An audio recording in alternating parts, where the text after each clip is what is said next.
On.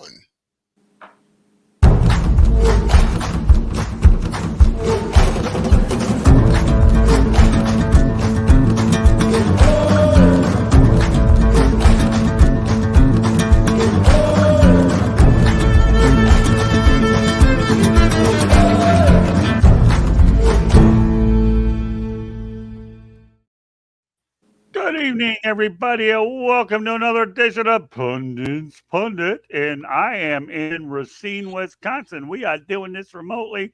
We want to thank the kind hospitality of my brother and sister-in-law, Todd and Marie Shepik, and it's been a fun time going out there and spending time with my nephew Peter as well. So, meanwhile, the hospitality has been great. We have a doubleheader tonight, and of course, we all know that we have a major, or at least a lot of the internal brass knows we have a major conference call tomorrow night, which we'll get into down the road.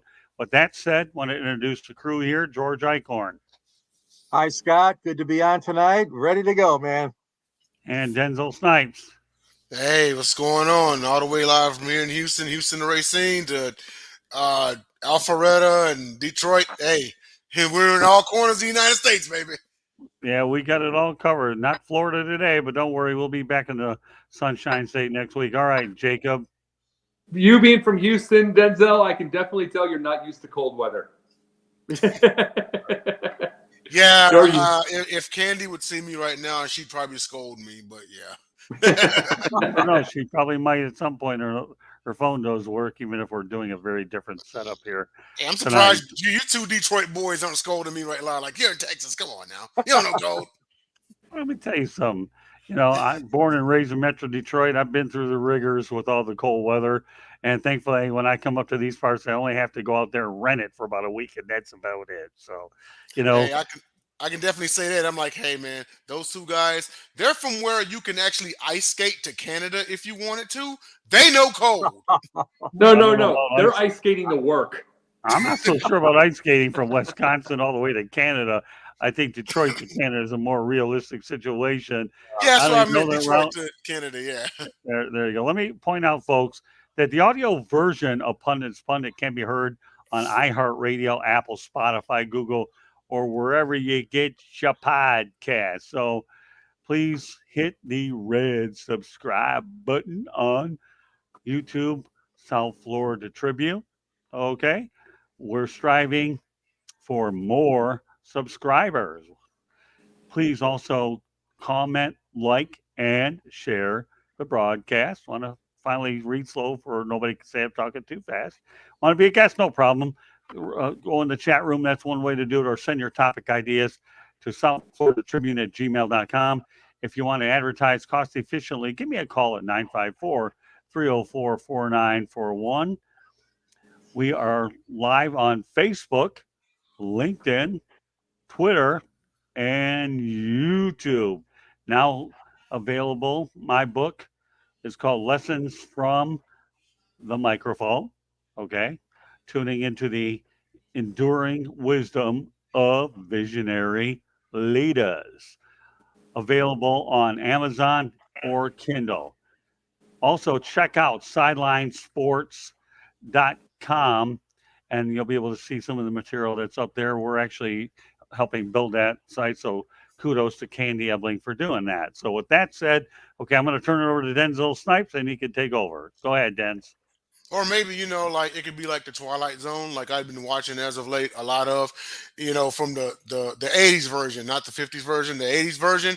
And, if you can listen to this on one of those 1984 Walkmans, but if you do so, the spirit of Jacob's dead dog is going to come through the speakers and haunt you. Okay, just kidding. I don't have a dead dog. If you're going to start talking about Walkmans, you better talk about 8-track tapes because we had them back then. Yeah, that's another story for another day. I got you though. I got you. Yeah, that's where all this gray stuff called being on the face comes in handy, and I don't show the top of my coconut. Otherwise, I divulge a little bit more gray. But you're going to talk about Walkmans. You got to talk about 8-track tapes. The old 8 All right, tracks. Denzel, No, take it over. I got you. Okay. Yeah, and also, we're live on my Twitch right now, so you can catch me on Twitch at Denzel Sniper 13.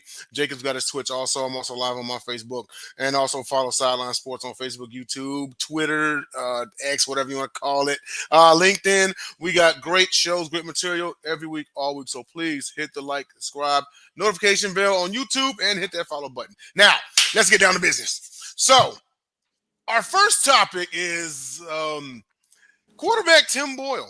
There's a little interesting situation here. Those of y'all who don't know who Tim Boyle is, and I can about guarantee you, I can about bet my next paycheck you didn't know who this man was entering in, I don't know, 2-3 weeks ago. So he's the current quarterback of the New York Jets. So starter Zach Wilson was benched because, not enough of a spark was being generated, and the Jets are looking at kind of staying alive in the playoff race because, well, there was the advancement of A-Rod's, injury recovery. He actually had just gotten cleared to return to practice, and tune into the Gauntlet on Fridays where we will be talking about that as well. But who Tim Boyle is? Tim Boyle is an undrafted from 2018 out of Eastern Kentucky. Spent time at UConn, and then he transferred over to Eastern Kentucky. Tim Boyle has been a member of 4 teams: the Green Bay Packers, the Detroit Lions, Chicago Bears, and now the New York Jets. Right. Tim Boyle, these are his stats so far in his pro career. He's 4 touchdowns to 11 interceptions. Journeyman backup, middling backup, or whatever. That's kind of par for the course, right? Now, here's the real kicker. You want to know what his college stats were? Oh, even better. 1 touchdown pass, 13 interceptions. At UConn. So with that being said, now I get it, okay, because Matt Castle actually never started a game at USC. But at least he turned out halfway decent. He won 11 games for the Patriots in 2008. He also took the Chiefs to a 10-win season in the division title. But Boyle hasn't even so it really raises the question about the good old boy system in the NFL. Jacob, take it away. Your thoughts on this? You know something? There's these things I was saying a title tonight, guys, Scott and George. I was thinking of something. I said, what's old is new again? It's because I think of an old quarterback from Atlanta named Kim McQuilkin. You guys remember that name at all? Here's what's funny. One of the absolute worst natural quarterbacks in Atlanta history and in NFL history, and everything else he did in life was amazing. Like I'm not kidding you. He headed up a toy company. He was the head of Cartoon Network. I mean, everything else he did in his life was amazing. But then he was Atlanta. In Atlanta as a quarterback in those days, in the late 60s, early 70s, awful. Like you are talking about, they kept trying to get him out. They just have to get, because there was something even worse than him. And it's like, that sounds like a good old boys network only, except for the fact that there wasn't that many great quarterbacks in those days. Mm-hmm. Like in the 60s and 70s. You're picking out, remember, Johnny Unitas' backup was Earl Morrall, which you look at his stats, he had great games for that moment. His stats weren't great. But you look at those things, there just wasn't that great. Now, with all of the tremendous the upgrades in quarterbacking, I mean, here's the thing, you're seeing third stringers on video, like throwing the ball 30 yards toward a tire. Yeah. You know what I'm saying? You're seeing that kind of thing now. And yet, you're getting Tim Boyle starting on a Thanksgiving Day game. Now, before you continue, on the topic of quarterbacks from the 1970s, especially particularly Atlanta quarterbacks, they had not the late 70s, early 80s. They had Steve Bartkowski, but he was at least good enough to get them to the postseason. Buckhead Bart. Called him Buckhead Bart. Here's the thing. They called him Buckhead Bart because he was all the big partier. Then he became religious. Oh, wow. So he became religious. So something, it was like one of those kind of things, So the biggest thing is, he got him to the playoffs, and he was fine. He was really fine, and he did pretty well for the team, But I want to go to Kim McQuilkin real quick, what his career stats were. Not kidding you. 2-5 career record, 108 out of 108 completions out of 272 throws. And he was everything 39.7%, 4 touchdowns, 29 interceptions. That was his last year was 1979, but I'm just saying 60s, 70s, whatever. But everything else he did in his life is amazing. But see, that was that day. NFL didn't have that many great. You had your star quarterbacks, your backups were there. But what's old new again is you get a Kim McQuilkin now. Because you had the 1 and 13. How did he make the NFL? That's a good old boys network. No question, the dad knew somebody in that era and to go get him. And it's like, that kind of stuff's got to stop because right now the NFL is basically, what's a way to say this? They're just kind of floating on a wonderful time right now. They're getting record numbers. They're getting everything. It's going to get to the point people are going to stop watching because they're going to find their own entertainment somewhere. And they're going to have to stop doing that, especially with the great amount of quarterbacks there are now out there. Yeah. In an era that's got, the Mahomeses, the Allens, the Hurtses, the Tuas, Watsons whenever he decides to get it back, up in rookies like Stroud, you know what I mean? And these were guys that had to literally grind to get to where they are even at, to even see the field. Oh yeah. And this is what raises the question of how did Tim Boyle even get a job? I mean, I'm not going to go as far as saying he shouldn't be playing football. He might actually fare pretty well in the XFL or the USFL. Absolutely. But it's like, and see, I used Kim McQuilkin tonight because I was almost about to say Milt Plum from Detroit. Oh, I was about to say him. But he used at least 122 touchdowns, 127 picks, which is kind of par for the course in that day. This was he played during a time when you could basically molest a receiver and get away with it. Mm-hmm. So he had an all right career. You had to go get in comparison. So I used Kim McQuilkin because those numbers are bad in any era. 4 touchdowns, 29 interceptions. But you would think that that's long over. No, because then you get Nate Peterman, who once got 5 interceptions in the first half. He's had 3 interceptions in the first half 3 times. Yeah. And it's like, so we still have this. So what's old is new again. Yeah, pretty much. I want to swing it over to George.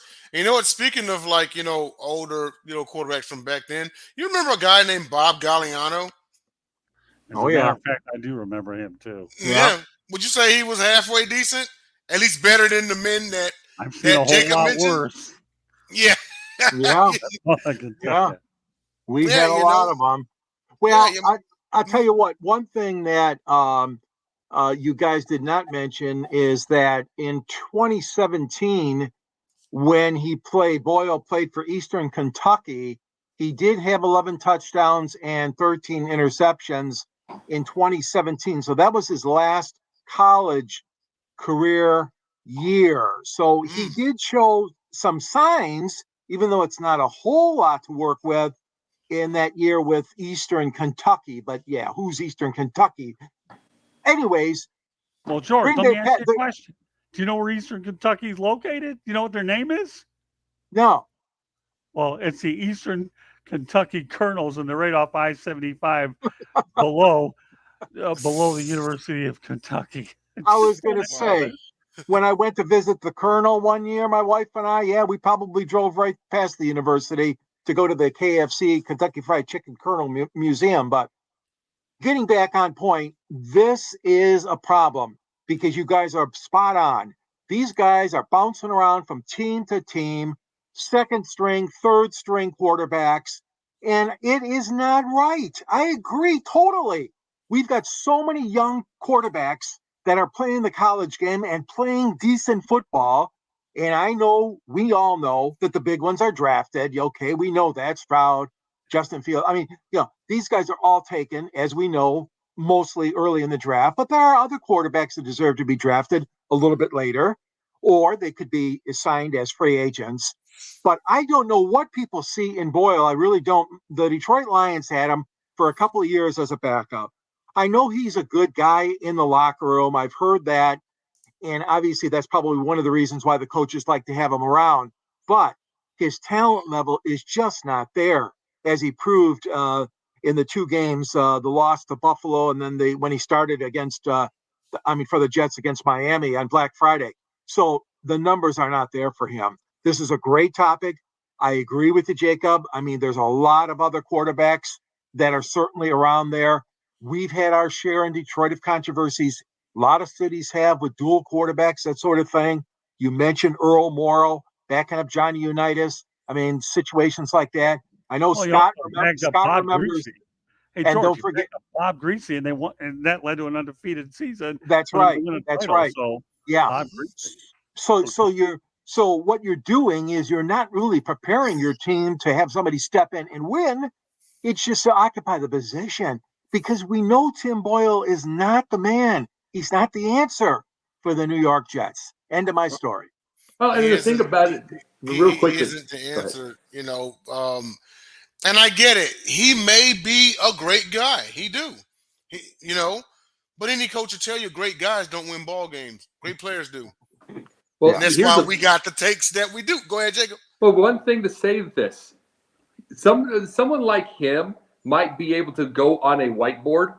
I'll just say a whiteboard. I mean, I'm going old school with that. We're not even going to say chalkboard anymore. Maybe they'll go on the whiteboard and they will write out every little detail of the play.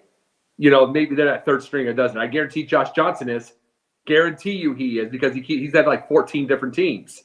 They know every offense in the league. They probably can do it by their head, everything. You want to know what you need to do? Because we got to get over this whole situation here. Make him a coach. Get him ready for life. Because they can't physically do it. The ones that physically can't do it usually teach. Maybe they can teach it well. But we don't need them out there. And these kind of things are making proof point about every team that talks about their worst quarterback. And they'll name some good quarterbacks just out of spite. And then you got Tim Boyle out there, which Tim Boyle was brought in by Aaron Rodgers. So was Nathaniel Hackett. And there's no question he's got those guys because they bring him his espresso every morning. Yeah, pretty much. All right, want to round this out with Scott. Scott, your thoughts about this? All right, first of all, I'm going to go to the chat room real quick. Acknowledge that. I'm going to get to my thoughts. Jason Prock, by the way, if you're watching and listening, reach out to me. There's an opening on Fire Up that we're going to incorporate you. You were a really big help early in the game, and now we have a spot for you. But bring out his. Gagliano played for Detroit. So did Dave Craig. Good backup in '94, no doubt about that. So we definitely want to make sure we mention that. And then Jason has another good one here. Trent Dilfer. Okay, was a game manager 2000 for the Ravens. They won a Super Bowl. Great examples. Now, my point, you already mentioned Nathan Peterman, but if we're going to have this shoddy backup quarterback play, I don't know why people wouldn't even bring on Colin Kaepernick. He couldn't be any worse than any of these guys you have out there. I mean, when you look at these gaudy stats, are you worried about the drama that he goes out there and brings? That's one story. But you know what? What do you have to lose by bringing Colin Kaepernick to play? Obviously, he wouldn't go to the Jets because Robert Saleh has gone on record that if Colin comes, I go. Obviously, it was part of the 49ers situation. So take it from there. I think, we've listed a lot of bad backup quarterbacks, but Johnny Unitas, again, he and Earl Morrall, and then, of course, Earl Morrall goes over to Miami. So that's a good one. Matt Castle's a guy I actually met on the field at the Orange Bowl. Nice. And, I was talking to him a little bit, and he was undrafted, and that turned out quite well. So, was this still when he was in college, or he was just at another game? Oh, no, he was at USC when they played. Oh, you met him at SC. Oh, sweet. Okay. Yeah, when I was on the field, we were just talking a little bit. I didn't know that you can interview players on the field, but we talked for a few minutes. Nice. And lo and behold, I find out this guy's being picked up. So there's a lot of things that what we learn, when we're out there to go out and see that, if I could have or would have known, and that would be the Matt Castle story that I had to provide, though. But Colin Kaepernick, what do you have to lose? You're going to bring all these guys, really? Well, what was that Kaepernick you were talking about? You're right. The distraction they're talking about. You could not going to do it anymore. He's been gone 10 years. Same with Kaepernick, pretty much like 7. But Tebow also. The reason they were mad at Tebow was beyond the idea of whatever the controversies were. He was just wonderful in the fourth quarter when he had to stop calling plays. Yeah. He used it on his head. He couldn't read a playbook because he was dyslexic. which is fine. But if you're winning ball games, it should be. But coaches get an ego. We talked about this a couple weeks ago. Mm-hmm. Coaches get themselves an ego one that they don't want somebody that's going to bypass them. Yeah, absolutely. Well, being cognizant of time here, we do have to go on to our next topic. So our next topic here, we're going to talk a little bit about the Dutch Fork High School girls basketball team for going viral for slamming the Lamar High School 95-0. So head coach Candace Bush, this is the We Got Next tournament. She realized that Lamar High School was a smaller school, and she actually asked to be rebracketed. And she never got an answer back. And so she went on and played the game as scheduled. And it said that Lamar attempted only 5 to 6 shots all game, en route to a 95-0 steamrolling. Jacob, take it away. Your thoughts. I'm going to go to against the Lamar coach on that for 1 second. It's like, you are out flat numbered. You are well outsized, out everything. You mean you don't have a full? I mean, you do not have any idea of a full court press. To try. Maybe they outbeat it. Maybe they do. But you're not trying to go for steals. You're not trying anything. You're just making them stand. Are they standing there? See, we don't have video of the game. But are they standing there? It's like, are you doing anything? That's the whole deal. You should have at least 10 points. We already get people we're getting these ones that are getting suspended, these coaches, for winning like 101-10. Well, at least that's 10 points. But literally, you tried 5-6 shots, you have a scared team. Scared to death. Which means the one trying to 5-6 shots would be the star of the team, who's not scared. Or is not as scared as they are. But you have to say this. I'm going to ask this. And as far as everybody else, I wish that we would quit going viral and quit calling them mean for running up the score. Yeah. They said they were trying to go to 100, and they said no. But it's like, I wish it gets, because guess what? You are playing the team you've got to play. So quit doing this. Quit firing them, quitting all of this kind of thing, because there's this whole thing of fairness. Life's not fair. And if they asked to be rebracketed, then they did their job. The lady did their job. The coach did their job. Absolutely. So she asked that she did her job. You didn't get back to her. Yeah, guess what? There's nothing you can do. So it's like, I'm not going to get over them for that, over her for that. Not at all. I wonder if they won the tournament. Who knows? But I'm going to get all over that losing coach, because get a full court press, get something like that, get a couple of 3-point shoots, just try anything, because you had a scared team there, and that's up to you to get them in there, to get them. They're working as hard for all. Let's see, it's 8 minutes. It is 8-minute quarters, and I believe so. That's 32 minutes. Mm-hmm. So if you got 32 minutes, you got to get them to play every second. You can get 10 points out of that, even if they're smaller. Even if they're smaller, absolutely. I mean, you're going up against a superior school, but there's no excuse to get to be shut out, literally shut out. I mean, we watched what was it? Who was it that played Florida State a couple of weeks ago? Even they got like a 14-point lead on them, before Florida State came back and eventually won. But it was South Alabama. Yeah, even they went up like 14 on Florida State, right? You know?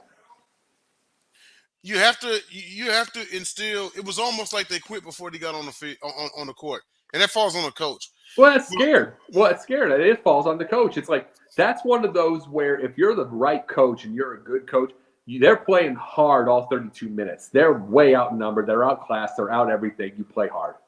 And that's on the coach. The coach obviously did not put that on them at all. Yeah. Well, I want to swing it over to George and get your thoughts about this. 95-0, man. I mean, what do you say? Well, it's obviously a wipeout. It's incomprehensible. When I saw that score, I couldn't believe it. Really?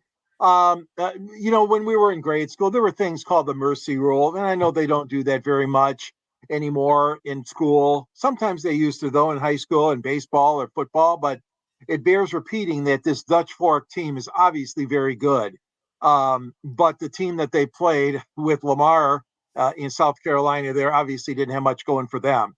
On one hand, I could say, yeah, hey, if it was a competitive game, but we don't know because we don't have any film footage, we don't have any stats, but it just is. It strikes me as being not unsportsmanlike because the girls probably played their hearts out, at least on one end of the court. I just don't know how a team could be held scoreless in a basketball game. I mean, I just cannot comprehend that unless you have kids that unfortunately just don't know how to play. And I mean, some schools field teams we know and they have losing records, but I've never heard of a wipeout this bad before. So, with that being said, I just say a very, very unusual occurrence.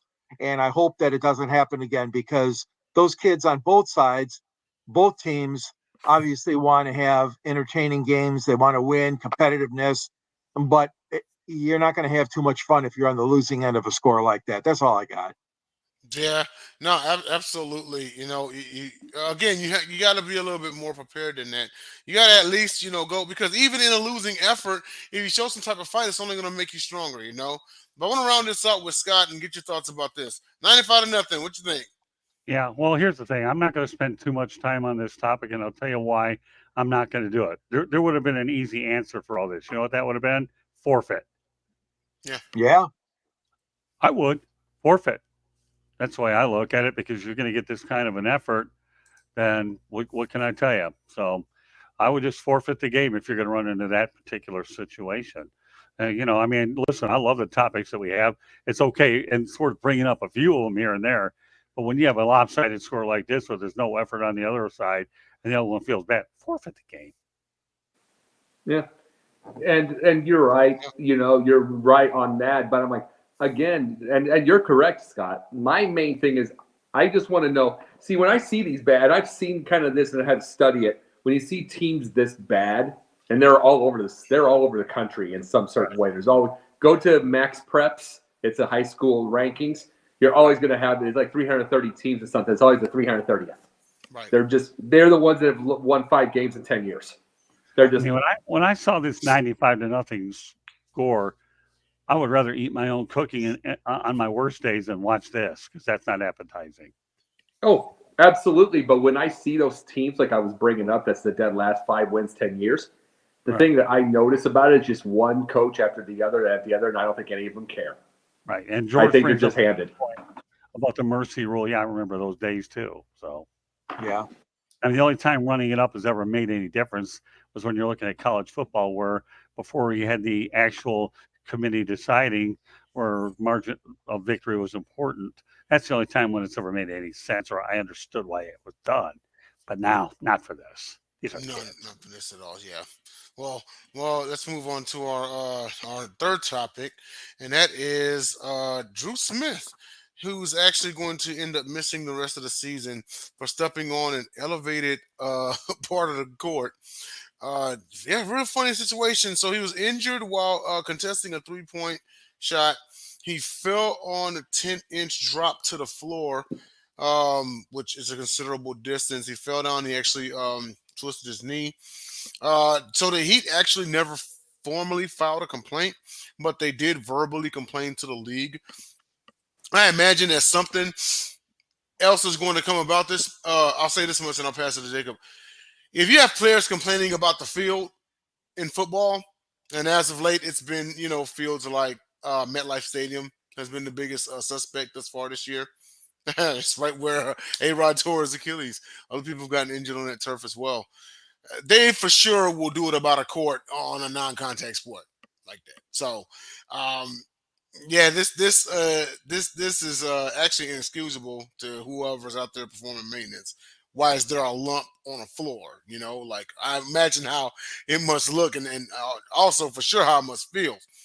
But I think some sort of action actually get should get taken from this, because this is somebody who, because whenever you go out there and play, you're expecting to play on a level plane, on an actual level playing surface, and not all lumpy and stuff everywhere. It's one thing, like back in the 90s when like the rare time it rained at Candlestick Park, and the field would get lumped up, but it would get lumped up because like they would run and the grass and the dirt would turn all clumpy and everything. That's one thing. But it's another thing for something to just naturally be like that before you go and start playing. Over at the last duty station that I was stationed at, they actually had to redo their track because it was hilly, and that's where we performed all our PT tests. So yes, things like this are important, as trivial as it sounds. But I'll swing it to Jacob first and get your thoughts about this. You want to know what Drew Smith? And before I bring this part, I'll say this part here. You want to know what they noticed? They actually, this is where I was talking about should they sue. Here's another thing that was someone tried covering that area with a piece of paper. They tried covering it with a piece of paper. He stepped on that piece of paper, which went down the minute he went there, and then he had the twist on that thing. It was someone tried covering it with a piece of paper, so they knew it was there. They didn't do anything about it. I could feel like he's like what he's got 6'10". I mean, like he's not going to do that's not going to cave. But you want to know what happens with something like this, and they leave with the maintenance people and everything. It's the whole thought process of they're millionaires. They can handle that kind of thing. They get paid. They get guaranteed money. All that. You want to know what his guaranteed money is? $425,000. He had a 2-year, $3.9 million contract, which he gets injured. That's not going to hold. Yeah, he's done. Yeah, and it's not going to hold, and it's like you're going to get maybe you get insurance, and you get that kind of deal. But people don't understand the idea of the business side, and then you get maintenance people who are the everyday people who hear about the contract numbers and think, this ain't going to hurt anything. We don't have to worry about these things. We don't have to worry about slippages. They're big guys. They can take it. Yeah, they average 6, 7, 8, but that's not the point. That's not the point. Those are the ones that get hurt the most. They don't get the understanding, and it's like the vast majority are like Drew Smith, and even less because those are G leagues. Mm-hmm. The G leagues would love a 2-year, $3.9 million contract. Absolutely. But I mean, the minimum in a G league is $40,000. You can get $150,000, maybe get your thing, but you get your end. But I mean, they would love that. But it's like that's the vast majority of NBA players. So you got to protect everybody, not just what you think. Yeah. So those are, Yeah, and should there be legal action taken? It's arguably, I don't know how far it's going to get. They actually may end up settling. If it goes that far, I think they may end up settling, taking into consideration that he won't get to play out his some of his contract because of that. And his guaranteed money is only $425,000. Obviously, he needs the money when he can't play for the rest of the year in this young season. Yeah. But I'll take it over to George and get your thought about this.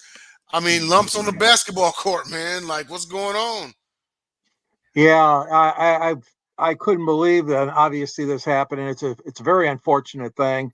The Cavaliers are owned by a Detroiter, Dan Gilbert, who takes a lot of pride in everything that he does, from his business ventures to his arena, to his team, the Cleveland team, and all his a great real estate man in downtown Detroit. That being said, this court, to me, doesn't sound like it is one that should be used. I mean, if there's this drop off like they described, because I know LeBron and the Lakers came in and played the next game there, and they examined the court too and looked it over and that sort of thing. And the coaching staff told LeBron and his teammates, to make sure you're aware of the situation. But I mean, to have somebody get that kind of injury, any kind of fall, any kind of reconstruction that's going to be necessary, it has to be done. I mean, they've got to try to fix this. And I'm surprised. I'm glad, but I'm surprised that it hasn't happened already, because they've had this. I understand this court's been around for years in Cleveland, but the bottom line is that this young man's dream of playing in the NBA, this young man's vision of being a pro basketball player is now really severely limited because of this injury and because of what happened there. So all I could say is, to me, it's mind-boggling in the sense that knowing Dan Gilbert, he's quite a man and he's quite a perfectionist in what he does, but there's something to be desired here. I'm sorry to hear about this happening, and certainly the Cavaliers have a right to protest to the NBA, as I know they have. I mean, Yeah. the Miami Heat. I'm sorry, the right to protest. Yes, they do. I mean, luckily it's nothing that's going to keep him out permanently. Like career ending. But it's put on hold. And again, he can't, really play out all of his contract because of this. But lastly, I want to go to Scott and get your thoughts about this. Well, George, I'm glad you brought up LeBron James. Anybody should know that court better than him. Find me somebody that does. Number one. Number two, Denzel, I loved your point about Candlestick Park in San Francisco. I've covered a few football games there, and one of them was when we were in a really big rainstorm. I was in the press box most of the time, but when I was allowed on the field, I'll tell you, you could slip slide in that dirt and mud and grass, and it was also like being in a mud box. So Yeah. Oh, I think you yeah. have to. I think people have to understand too that it is a responsibility of the home team to make sure it's safe for everybody. But the unfortunate part about it is injuries do happen. And how many multi-purpose arenas do you have where you have hockey as well as basketball, where there'll be moisture and slipping and sliding all over the place? So I get it. You do what you've got to do. It is unfortunate for this young man that he's going to be out a little while. But by the same token, I don't think it's the means to all ends. I mean, at least with the NBA, you do have guaranteed contracts, and they'll have to just play himself back into shape. But look at all the career-ending injuries that I've seen over the years, whether it's Mike Utley and the list goes on, that happen just because they happen. And sometimes, and the worst thing over the years was, what about AstroTurf?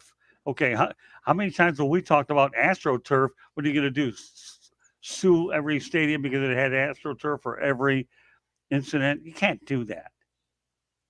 So, I'm not trying to downplay the significance of Drew Smith. I'm trying to look at everything in its entire perspective. The injuries happen. They're unfortunate. You're unlucky. AstroTurf. But what are you going to do? It's part of competition on any level. And here, real quickly on this, let's just say all four of us pulled money together and bought a team. Okay, let's just say the team. We'll just say it for a second here. I'm going to say this. Wouldn't the first thing, let's just say it's the Colorado Rockies who are terrible right now because, the new owner, that kind of thing, whatever. Think about this for a second. Wouldn't the first thing we'd want to do is, it sounds so basic, but wouldn't the first thing we'd want to do is get the very best field imaginable whatsoever? Because think about these things. This is a lot of things. There's a lot of things that billionaires do not put together. They don't put two and two. They look at the now. Here's the thing you want to look at when you would want a big time deal, like say go get the Colorado Rockies, the field. You get the field. Okay, you're gonna win your 50 games for a couple of years, but then you're gonna get some. You're gonna get some free agents. Guess what? You get the free agents and that free agent, and then you get Ohtani. I'm saying 5-10 years down the road. I'm not saying you're going to get him. I'm giving an example. You want to know why you do? Because everything, what starts with the field goes with the facilities, which goes with the fans, which goes with everything's happy, which goes with everything's simple. Those are things that don't get thought of with a lot of billionaires for whatever reason. You know what I'm saying? The basics. Mm-hmm. I would absolutely positively want to see the very best field, court, everything, even the start, and put all my money into it. Because if a player knows they're not going to get hurt there outside of a freak accident, you're going to get a good chance. Yeah, but Jacob, hold on for a minute before we go on to the pundits' point, okay? Mm-hmm. You can say that all you want, but we're trying to get field turf, right, where, what is it, a combination of rubber, and you put dirt on it, which we think is the safest. But who's to say that hasn't prevented injuries either? So there's so many variables, and you're talking about turfs. AstroTurf wasn't a variable. Let me tell you something. I had some knee issues when I was over at the Metrodome and had some swelling in my right knee. And for a lot of Detroiters, Billy Sims' career ended at the Metrodome. And I can tell you how many times I was at the Pontiac Silverdome standing on that stuff. And all that is AstroTurf to concrete. Don't tell me you're going to avoid injuries there, which is why they've had to make significant changes. So it's unavoidable. The surface is what it is. You need a little bit of luck. And football, especially, is a physical game. So you got a lot of big guys piling on top of each other. What are you going to do? Oh, I just know, real quickly, just 2 seconds. I just know that it's like all I meant is that the Bears are constantly the worst field in the league, and it's the Park District that does that. And I'm just saying, to me, all I think about is at least try that. That's all I'm saying. Go for that first. Indeed. TBD, we'll keep it going. All right, let's go on. Yeah. So, so now it comes a part of the show called our pundit points. And so that's where we go around the board and have a quick point, get off our chest, talk a little bit about it for some seconds, and then go on to the next analyst. So, my pundit point for this week. So the numbers came in from last week's Michigan-Ohio State game. It drew 19 million viewers, the most for a Michigan versus Ohio State game since 2006, where Ohio State won 42-39. That game had a matchup where Ohio State was number 1, Michigan was number 2. That game determined the Big Ten champion, and it was during the BCS era that actually were voters who thought that Michigan deserved a rematch for the national championship playing Ohio State. This past weekend was the 5th meeting where both teams were 11 or better. It was the most watched regular season game since LSU at Bama 2011, the game of the century, where number 1 LSU beat Bama 9-6 in overtime. You got to be great. You got to feel great about these ratings and everything, especially with college football. You know, a game with Michigan, Ohio State, it'll never, and, you know, Scott, you know, George, you all being from Michigan. So I know you've seen how serious, like in person, this could be and just how big this is. It's just like, it's one of those situations where it's like, no matter who wins, the viewers win, you know? So, but no, much shout out to, the biggest, if not one of the biggest rivalries in sports. Jacob? See, I was going to start this pundit point out exceptionally angry. That's where I started when I saw this a couple of days ago. But the way that this story has built, all I can do is laugh now. This is to Karan J. Phillips, who blocked me before I could even say a word to him, and Deadspin. The story goes, Karan J. Phillips and Deadspin decided to get, like, an 8-9-year-old kid was in the Kansas City Chiefs. He was in the Chiefs stands with headdress, and he was going to be it was black and red face paint. You know, he's doing his Chiefs stuff. He's being a fan. Oh, here comes Deadspin deciding to do one angle and the black side to be able to call the kid racist. Mm-hmm. Of course, everybody showed the real thing. Okay, and then this backfire really came bad, because then they found out this family, the kid and everybody, is part of the Chumash tribe. They are Native Americans, and they do that thing. Oh, even worse, the grandpa is part of the tribal council.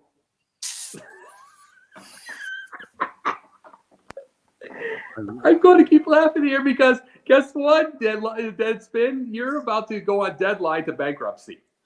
You're messing with them. Boy, if your pundit's point gets a apple red reaction, my goodness, you need a few more of these things. And I'm going to say this part here. Losing it. Gawker's already gone. Thank God. Thanks to Hulk Hogan and Peter Thiel. Gawker's gone. Deadspin's next. And this is a point I'm making to media. This is the point. This is why I'm with Sideline and I wouldn't want to get anything else. Go for truth. Quit this clickbait. Quit looking for hate. You were looking for a 9-year-old white boy to call racist. First off, you went after a child. Mm-hmm. You went after a child. That's foul number 1. Complete off limits. But then you look for the thing just to get other people and do the clickbait thing and cause hate. We've got to stop hate. Right. We got to start talking to each other. We got to start doing all this. Yeah, we know there are bad out there. We know that there's everything out there. Guess what? There's great people in this world.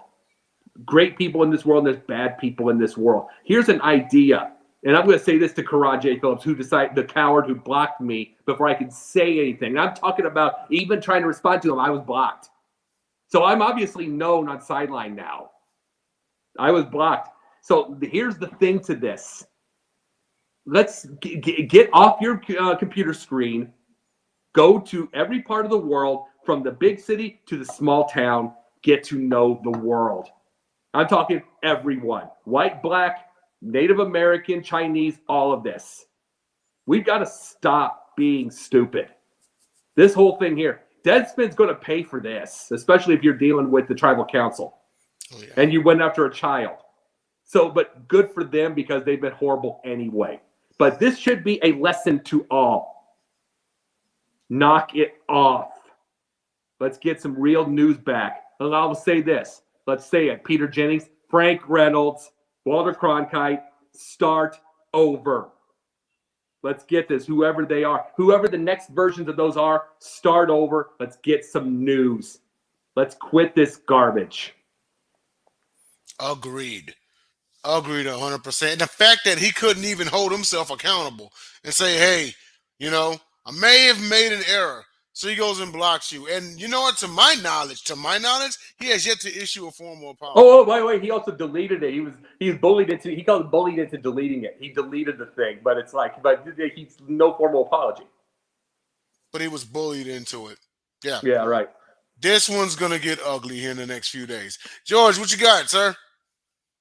Well, you were talking about some great ratings and obviously some great television numbers for Michigan and for Ohio State. But how about this number? And I hope the mayor of Oakland, his story still will not die because they're trying still to say they want the A's, which we all know is a real joke. I looked at the attendance figures provided by MLB. Dead last, we all knew that. Oakland drew 832,000. Now, guys, 832,000 the whole year, which averages 10,276. Come on. I mean, you've been given all these opportunities year after year after year. We've had different mayors, you had different city councils, you had different planning groups, and yes, even a couple different owners of the A's. But I mean, there was no support. In fact, those numbers were helped, as we know, by a couple of last minute promotions and incentives for fans to go out there and see the A's. And then, as Scott told us all along, Miami Marlins are the second worst at 1,162,000 fans.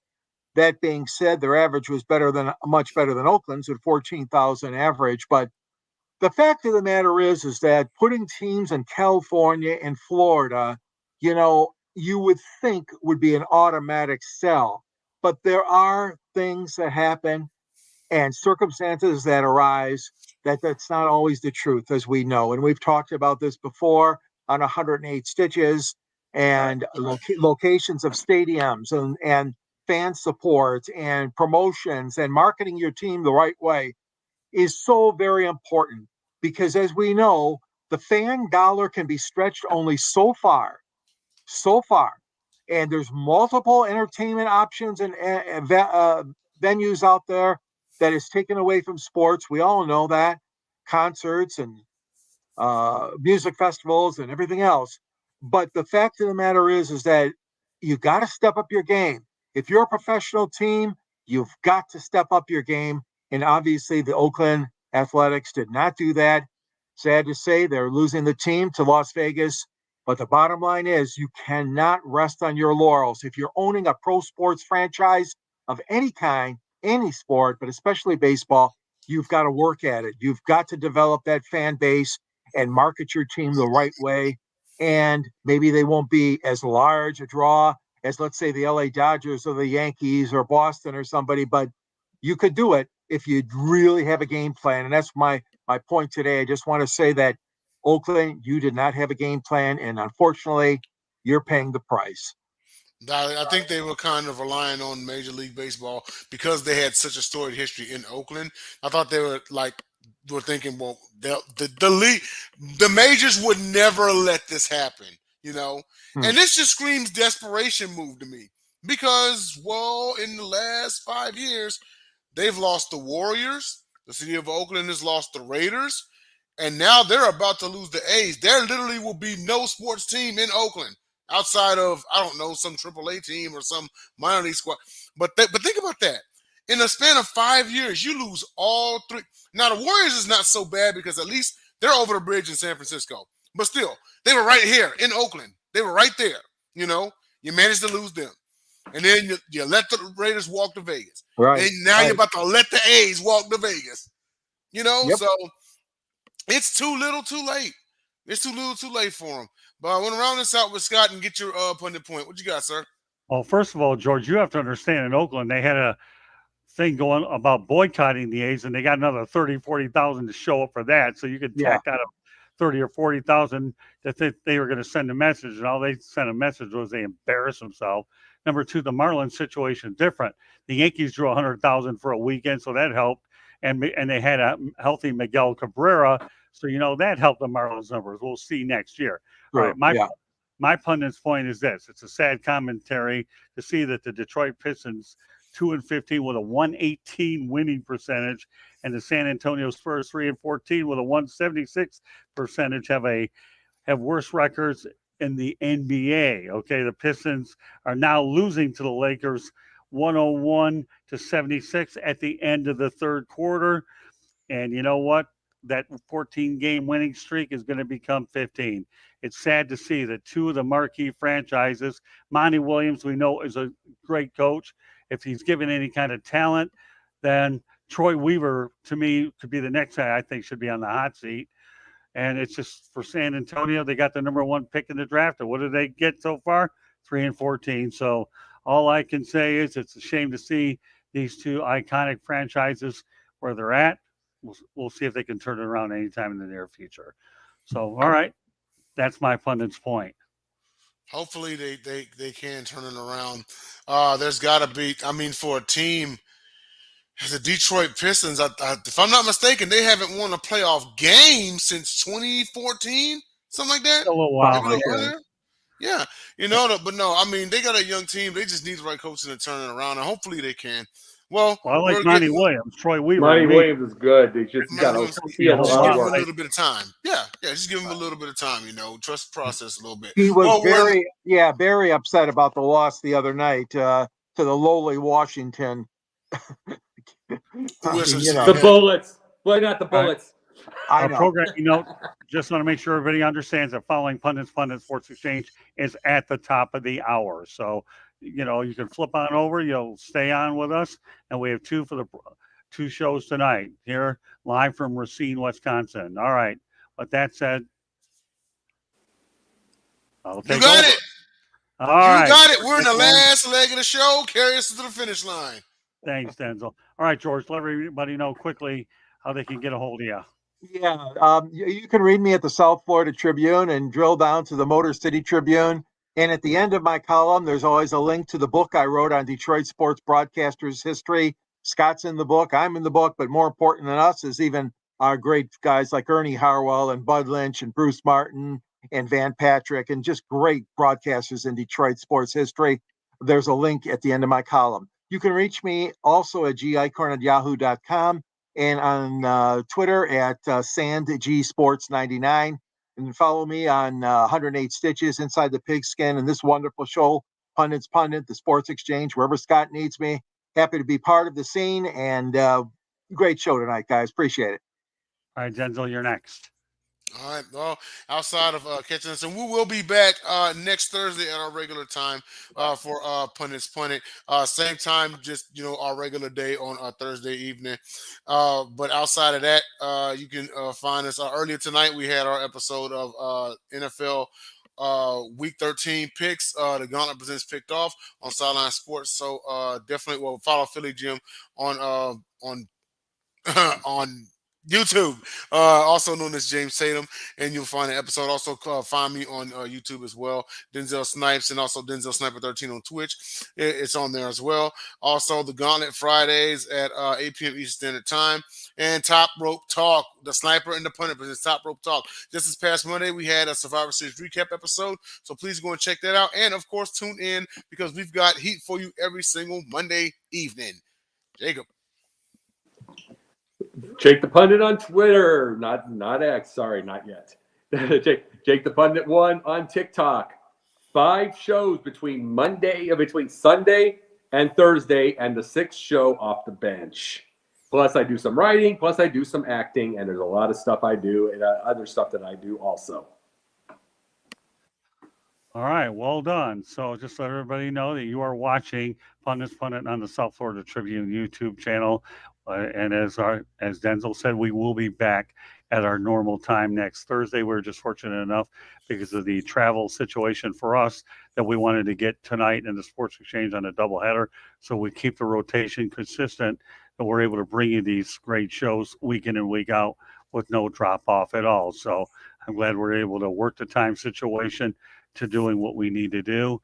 And again, this is one of the things I like about Pundits Pundit. It is a magazine type of format. With that said, I should point out that the audio version of Pundits Pundit can be heard on iHeartRadio, Apple, Spotify, Google, or wherever you get your podcast. So if you're out there on a bike walking, you can listen to them that way. Please hit the red subscribe button on YouTube, South Florida Tribune. We're looking for more subscribers. And also, please also comment, like, and share the broadcast. And you want to be a guest? No problem. All you need to do is comment in the chat room or send your topic ideas to South Florida Tribune at gmail.com. If you want to advertise cost efficiently, give me a call at 954-304-4941. Also, we are live on Facebook, LinkedIn, Twitter. I'm with you, Denzel. We're not calling it X yet. And YouTube. Now available, okay? My book is called Lessons from the Microphone. Tuning into the enduring wisdom, okay, of visionary leaders. Available on Amazon or Kindle. Also, check out sidelinesports.com. And there's a lot of strong content, and that's one of our top priorities is to continue to build it in the year 2024. So with that said, on behalf of George Eichhorn, Denzel Snipes, and Jacob Krister, my name is Scott Morgan, Roth the Motor City Madmouth. Thank you for joining us on this edition of Pundits Pundit, and we will see you next Thursday. Good night, everybody.